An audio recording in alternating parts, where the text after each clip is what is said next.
वहां पे गलबैया कर रहे हैं, झूला झूल रहे हैं चीन के साथ, साबरमती में बैठ के शहनाई सुन रहे हैं, ये बात करेंगे चीन पर। 18 बार प्रधानमंत्री चीन में गए, भगवान जाने क्या चीन से रिश्ता है तो चीन का नाम लेने में कतराते हैं। क्यों डरते हैं हमारे प्रधानमंत्री चीन का नाम लेने में? ये सवाल मैं पूछती हूँ, ये सवाल देश से जोड़ा। बजाओ ताली, पहलवान बैठे 1 महीने से, बजाओ ताली। ये यहाँ देश की बेटियां न्याय मांग रही है, बजाइए ताली, बजाइए। नहीं, मैं तो जनता से पूछना चाहती हूँ, देश की बेटियां न्याय मांग रही है, क्या निर्लज्ज ताली बजा रहे और बजाओ ताली, क्योंकि उसमें से कोई बेटी और बहन निकल हो सकती है। अरे बोलना चाहिए, महिला होकर तो बोलूंगी ना। उसके लिहाज आप तो से कट गए कुछ क्वेश्चन आपकी सरकार क्या कर रही है, ये सरकार के सामने एक चुनौती है। नमस्कार दोस्तों, स्वागत है आप सभी का हमारे फैमिली डिबेट शो में। दोस्तों आज का डिबेट काफ़ी ही धमाकेदार होने वाला है, क्योंकि दोस्तों आज का डिबेट हम लेके आए हैं सुधांशु त्रिवेदी और सुप्रिया सिनेत के बीच। दोस्तों आप जानते हैं कि सुप्रिया सिनेत किसी से कम नहीं होती और वह हमेशा हर डिबेट में अपना हंगामा कर ही देती है। लेकिन जो आज का डिबेट है एक ऑडियंस के बीच होने वाला है। दोस्तों ऑडियंस ने ऐसा ताली बजाया जिससे सुप्रिया सिनेत बहुत ज़्यादा भड़क जाती हैं और कहने लगती हैं आज तक कभी भी मोदी जी ने न्याय नहीं दिला और तुम लोग जोर ताली बजाते रहो। ये बातें सुनकर ऑडियंस भी बहुत ज़्यादा हंसने लगते हैं। लेकिन सुप्रिया सिनेत का यही तो एक जलवा सबको पसंद आता है, जो जहाँ जाती हैं वो अपना हर करतूत दिखाई देती है। तो दोस्तों डिबेट काफ़ी इंटरेस्टिंग और मज़ेदार होने वाला। तो दोस्तों इस वीडियो को लाइक और चैनल को सब्सक्राइब और शेयर करना मत भूलिए, क्योंकि दोस्तों आपके प्यार और सपोर्ट की हमें ज़्यादा जरूरत। तो चलिए बिना टाइम वेस्ट के इस डिबेट को जल्द से जल्द स्टार्ट करते हैं। सिस्टम्स को बहुत कॉम्प्लिकेट कर दिया था, बहुत जटिल कर दिया था, हमने उनको आसान कर दिया।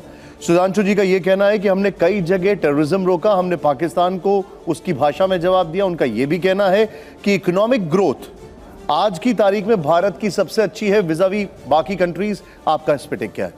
अधकचरा ज्ञान जो होता है ना वो बड़ा खतरनाक होता है। जैसे आधा सच पूरे झूठ से ज्यादा खतरनाक होता है। ये व्हाट्सएप यूनिवर्सिटी के स्नातक लगते हैं मुझे।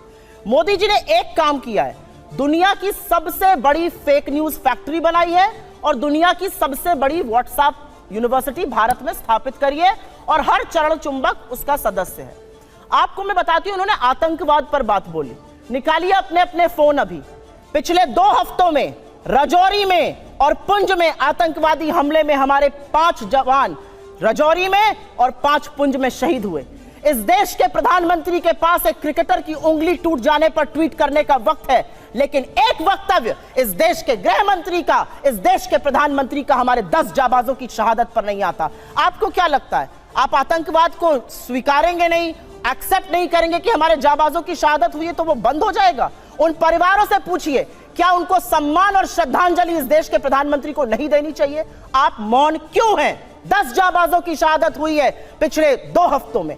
20 जाबाजों की शहादत हुई चीन में, वहां पे गलबैया कर रहे हैं, झूला झूल रहे हैं चीन के साथ, साबरमती में बैठ के शहनाई सुन रहे हैं। ये बात करेंगे चीन पर। हमारे मतलब आपको मत सिखा। 18 बार प्रधानमंत्री चीन में गए, भगवान जाने क्या चीन से रिश्ता है तो चीन का नाम लेने में कतराते हैं। क्यों डरते हैं हमारे प्रधानमंत्री चीन का नाम लेने में? यह सवाल मैं पूछती हूँ, यह सवाल देश पूछता है। 20 जाबाजों की शहादत हुई है। इन्होंने कुछ बातें बोली और उन बातों को बोलने से पहले मैं एक महिला हूं, आधी आबादी की बात कर लेते हैं। यहां से मुश्किल से 10 या 15 किलोमीटर दूर पर इस देश की सबसे डेकोरेटेड, सबसे सम्मानित वो लड़कियां जिन्होंने बड़े बड़ों को पटखनी देके हम सबके सीने गर्व से चौड़े किए हैं, 1 महीने से बैठी हैं और यौन शोषण का आरोप आपके सांसद पर लगा रही हैं। आपके मुंह से एक शब्द नहीं फूटता है, एक शब्द नहीं निकलता है मोदी जी के मुंह से, एक शब्द नहीं निकलता है अमित शाह के मुंह से। क्या ऐसी आपकी फंसी है बृजभूषण शरण सिंह से कि आप नहीं बोलते हैं? ये सवाल मैं एक महिला होने के नाते पूछती हूँ, मैं एक महिला होने के नाते पूछती हूँ। बिल्किस बानो के अपराधियों को किसने रिहा किया? क्योंकि वो मुसलमान थी तो आप बोलेंगे नहीं। अंकिता ठाकुर का जिसने कत्ल किया, जिसने उसको जिस्म फरोशी में ढकेला, वो आपके विधायक का बेटा था। आप क्यों चुप है? आपने वहां पर इमारत ही गिरा दी कि सबूत ही ना मिले। आपका विधायक दोषी पाया गया है हत्या और सामूहिक बलात्कार का, कुलदीप सिंह सेंगर। ये बात करेंगे महिला सुरक्षा पर। ये चूड़ियां भेजते थे प्रधानमंत्री को, आज इनके मुंह से एक शब्द नहीं फूटता।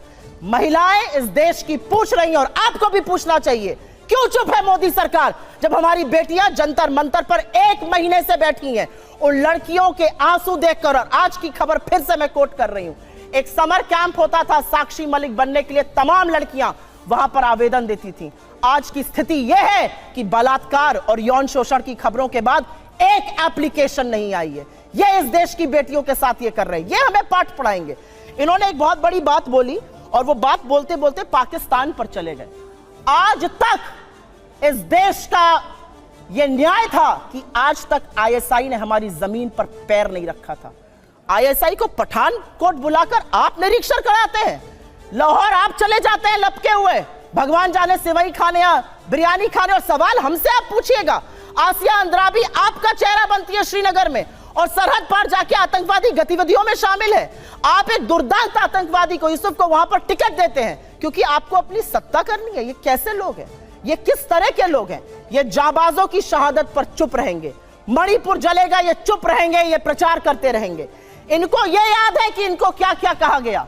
कर्नाटक जाकर क्या कहते थे साहब, मुझे फलाने ने ये कहा। कर्नाटक ने क्या कहा? कर्नाटक की जनता ने कहा मुद्दे है बेरोजगारी, मुद्दे है महंगाई और मुद्दा है भ्रष्टाचार। अगर उस पर बात होगी तो हम बात करेंगे, नहीं तो विपक्ष में बिठाने का आपको काम करेंगे। साहब हिमाचल गए थे, हार गए, कर्नाटक गए, हार गए, और ये विश्वगुरु बने फिरते हैं। इनकी बातें सुन लीजिए तो भारत शायद 1947 में ही आजाद हुआ हो, के बाद अब 2014 में आजाद हो गया हो। मेरा अपना मानना है कि कुछ बातें जब समझ में नहीं आती है उसको नहीं बार बार बोलना चाहिए। मैंने आपको एक बार पहले भी शो पे समझाया है।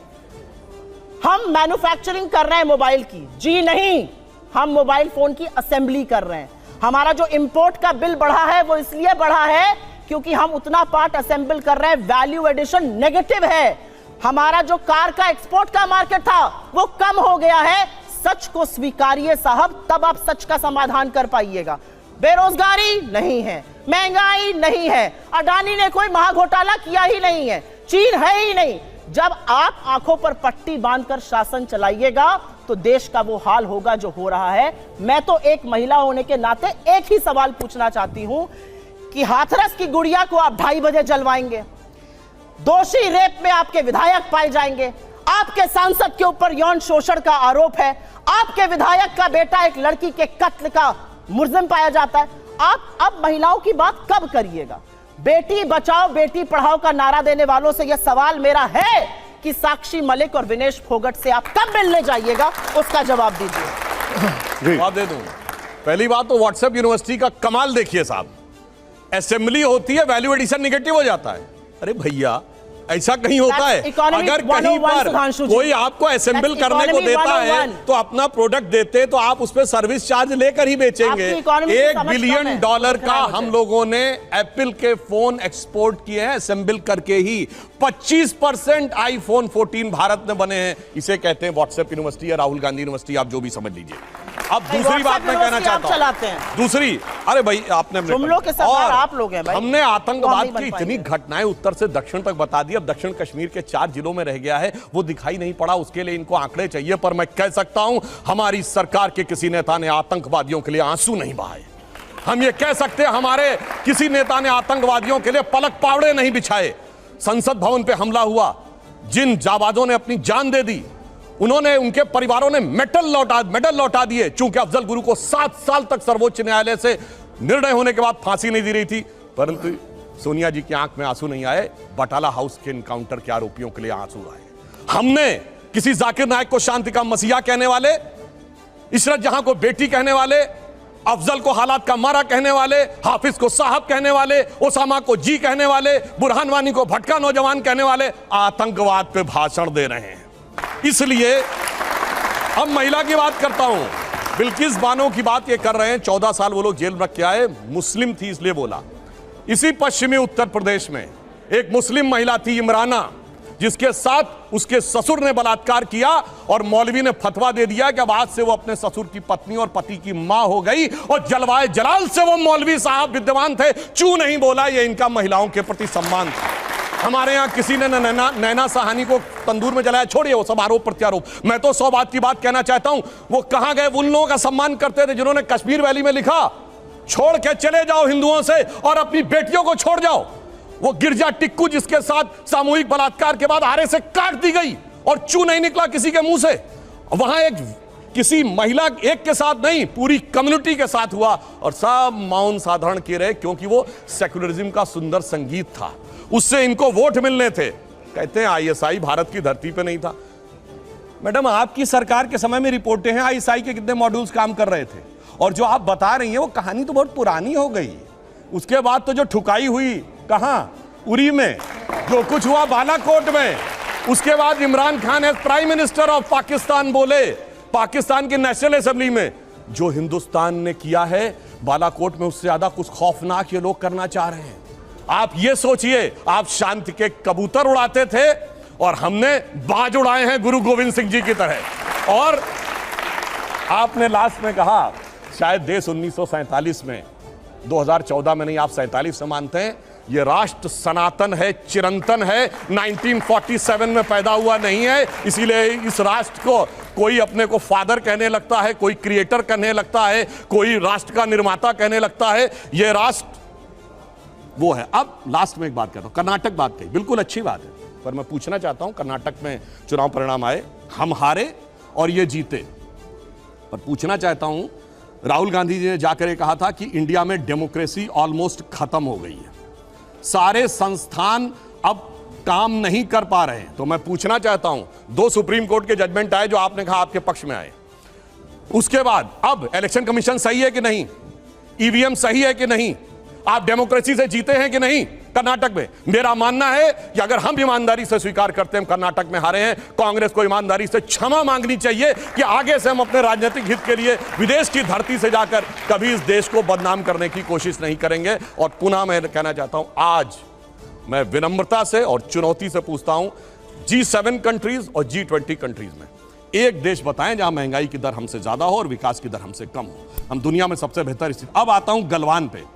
गलवान में हमारे 20 सैनिक बलिदान हुए हैंड टू हैंड फाइट में। देखिए चीन पे इनको कितना। और अगर तुम लोग नए हो तो सब्सक्राइब करो, वो जो लाल वाला बटन है उस पर फूट फेंक के मारो या फिर मोमबत्ती, मुझे नहीं पता, बस क्लिक हो जाना चाहिए। तो दोस्तों, आपने देखा कि सुधांशु त्रिवेदी सुप्रिया सुनीत पे अपना निशाना साध रहे होते हैं। ये सब बातें देखकर और सुनकर बहुत ही इस डिबेट में मजा आ गया। और दोस्तों, सुप्रिया सुनीत की सुधांशु त्रिवेदी की बातों से उनका तो मुंह ही बंद हो गया। वो तो सुधांशु त्रिवेदी के हर सवालों का जवाब का उत्तर देते हुए ना नजर आते हुए समझ में आ रहा है कि अब सुप्रिया सुनीत की तो बोलती सुधांशु त्रिवेदी ने बंद कर दी है। तो दोस्तों, आपको डिबेट कैसा लगा हमें कमेंट बॉक्स में बता सकते हैं। और दोस्तों, अगर आपकी कोई भी नई ओपिनियन है वो भी हमें कमेंट बॉक्स में बता सकते हैं। और दोस्तों, अगर मेरे डिबेट में कोई भी गलती हो रही है उसके लिए मैं क्षमा मांगती हूँ। और दोस्तों, आपके प्यार और सपोर्ट की हमें ज़्यादा ज़रूरत है, इसीलिए इस वीडियो को लाइक और चैनल को सब्सक्राइब और इसे शेयर करना मत भूलिए। क्योंकि दोस्तों, अभी तक आपने बहुत ही प्यार दिखाया और इसी तरह मेरे पर प्यार दिखाते रहेंगे। और मैं रोज डेली इसी तरह इस चैनल पर नए नए डिबेट लाती हूँ और लाती रहूँगी, क्योंकि दोस्तों आपका मनोरंजन करना मेरा ही काम है। तो चलिए दोस्तों, बिना आगे से इजाज़त दिए मुझे इजाज़त दीजिए। जब तक के लिए नमस्कार।